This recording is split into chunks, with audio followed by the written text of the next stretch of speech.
大家好，我是谢雷，现在是早上的5点钟，说走就走的演出啊，现在去香港，出发。镜子，你要不要坐着化妆啊？你还大着肚子呢。不要紧。好，走。这些猕猴桃装一下，不然回来肯定烂掉，我们带在路上吃。司机师傅太准时了，已经提前到了，我们的早饭只能在路上再吃。朋友们，这让我想到了那句名言：天将降大任于斯人也，必先苦其心志，劳其筋骨，饿其体肤。出发啦！5点多出发，结果还是堵在了路上。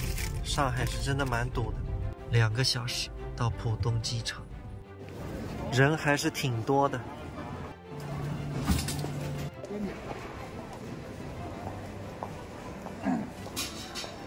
走走走，看看哪个短一点。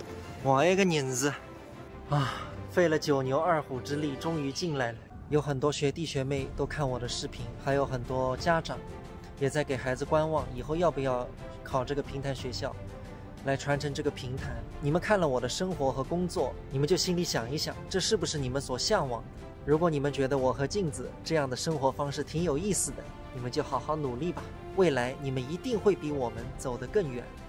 镜子登机啦！这个飞机还是蛮大的，8排座位。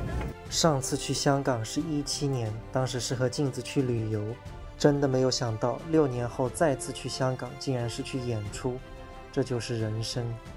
中国东方航空，不知道今天吃什么，已经快饿晕了。好，谢谢。挺丰盛的，一个小面包。饼干、黄油、水果、素菜、火腿、纯净水，还有一盒猪肉饭。Later， 5分钟光盘，终于到香港了。香港这边很暖和，20多度，我们里面的衣服都要去脱掉了。现在先去拿行李，然后去办一个8达通卡，这样就可以坐公交了。演出是在明天晚上，也就是说今天是可以自由活动的。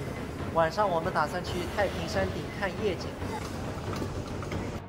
接我们的车来了，不知道今天晚上住在哪儿。